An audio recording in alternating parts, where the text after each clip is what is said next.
Јас секогаш им кажувам на моите студенти во последните 20 на 30 години е дека новинарството не е за вистината, туку е за фактите и за релевантниот контекст.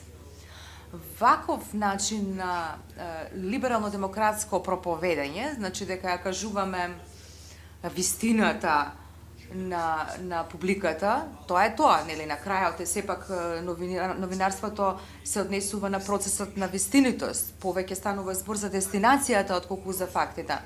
Но знаете дека повеќето од новинарите не разбираат дека со исти факти и со ист релевантен контекст може да имате две различни вистини, најмалку. Така што ако вашите факти не се добри, ако вашиот контекст не е добар, тогаш вие сте лош новинар. Но, ако имате релевантни контексти и имате добри факти, не значи дека ќе имате вистината. Зошто го кажувам ова? Го кажувам ова затоа што сега има 3 мисии кои што новинарите и медиумите го прават во претходниот контекст. Тоа е многу важно. Еден е контролирање. Значи, традиционалните медиуми беа оние кои што ги контролира информациите. Дневно се контролираат милиони веб страници, се проверуваат тие информации. Така што сите тие веб страници се контролори или чувари, да ги наречам, на сите оние информации кои што стигаат. Второ што е важно е поставување на агендата.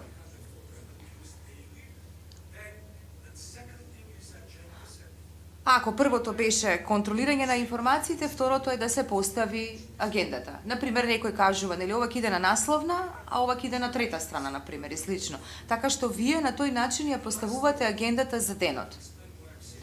Ке ви објаснам и подоцна зошто ова го кажувам, може би се овам по технички работи.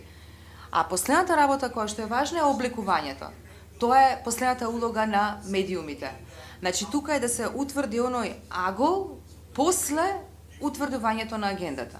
Медиумите го даваат тој агол.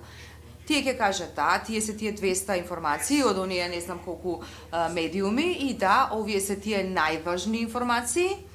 Тука ќе го ставиме горе на веб страницата, ова ќе го ставиме подоле на веб страницата и слично. Оно што сакам да го кажам е дека тоа беше начинот на кој што професионалците во медиумите ја извршуваа својата работа во последната деценија. Тоа го правевме и тоа го предаваме и на универзитетите. Новинарството не е наука, туку станува збор за пакет на вештини, бидејќи треба да се разберат сите оние карактеристики и разлики, а за тоа се потребни вештините. Сега, во последните неколку години имаме голема борба меѓу уредниците и новинарите наспроти алгоритмите. Алгоритмите немаат вакви уредувачки вештини, бидејќи начинот на кој што функционираат алгоритмите е поинаков. Алгоритмите се всушност се користат на интернет и чија што првична намена беше да представува пазар на кој што може да се разменуваат идеи. Меѓутоа, денеска интернетот има многу друга намена. Зошто? Затоа што алгоритмите работат според вашите кликови, според вашите притискања, а не според значењето. Станува збор за класична работа. Негативните вести се подобри од позитивните вести.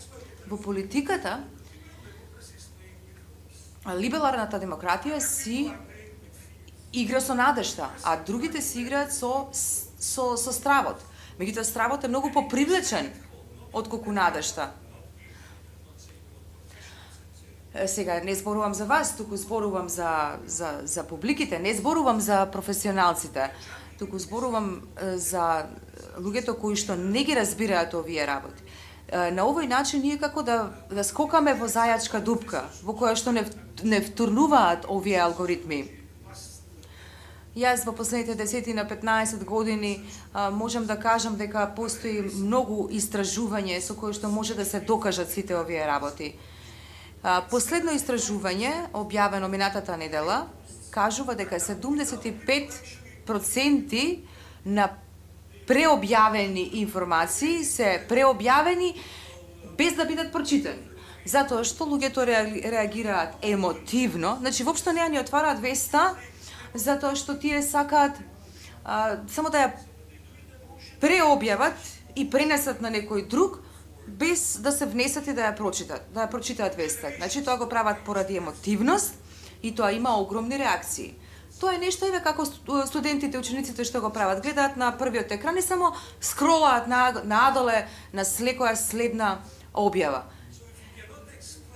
А ако не можете да го објасните палестинско-израелскиот конфликт на еден екран, во не повеќе од 2-3 реченици, тогаш сте изгубени. Дали некој може да го објасни палестинско-израелскиот конфликт на една страница? Ете, тука сме сега. Значи, кое е решението за ова? Нели може да зборуваме за оваа работа на 3-дневен семинар? И затоа е многу важно да има регулирање. И затоа ни треба некој што ќе стои во средина, ќе биде ќе амортизира меѓу сите оние информации кои се примат додека тие да стигнат до публиката. Мислам дека еден од најголемите проблеми, не сакам да кажам дека се грешки, затоа што го имате Илон Маск кој што креира јавно мислење, не е тоа уредникот на Нью Йорк Таймс, токму Маск. И затоа има огромни проблеми, особено за либерал-демократите, затоа што ваквите видови на медиуми сакаат да ги искористат емоциите кај обичниот народ. А зошто е тоа така? Тоа е затоа што самите алгоритми ги поттикнуваат оние зајчешки дупки за кои што претходно спомнав. Тука ќе запрам, бидејќи толку имам време за зборување. Добро, сакам само едно да ми кажете, што треба да направат демократите за да можат да коригираат нешто. Пред една година бевме во Естонија. Естонија е најдигитализираната земја во светот. Извонредно искуство имавме, истиот проект со НАТО. Сакавме да споделиме искуство со Естонија. Имавме извонредна програма. Естонија има полициска служба, сервис, отворен 24 часа, каде што секој граѓанин може во тие 24 часа да пријави во полиција дека некое лице шири некакви непристојни содржини на интернет. И полицијата истражува. Ако полицијата открие дека станува збор за дезинформација или погрешни информации, се јавуваат на луѓето, на човекот. Ако може да станува збор за ботови, меѓутоа може да станува збор и за вистинско лице. Ако е вистинско лице, тогаш официјално, службено полициско лице го предупредува прво лицето за оно што го прави. Се разбира, ова е многу посложено него што јас го кажувам сега. Оно што сакав да го истакнам е дека во Естонија има 25% руски говорници, така што се соочуваат со слични предизвици. Оно што сакам да кажам е дека начинот на кој што они се справуваат со овие работи е дел од системот. А кај нас тоа не е дел од системот. Кај нас ние имаме иницијативи, германците финансираат ова, другите финансираат тоа, имаме ваму конференција, имаме ваму некој настан и слично. Но немаме систем, а таму станува збор за систем и затоа треба да воспоставиме систем. Не систем на големиот брат, туку систем кој што ќе биде еден вид на посредник, на еден амортизер меѓу овој огромен притисок на информации и општата јавност. Не сум многу оптимист дека ова ќе се направи, има генерални дискусии на глобално ниво, но можам да кажам дека работите се движат во таа насока.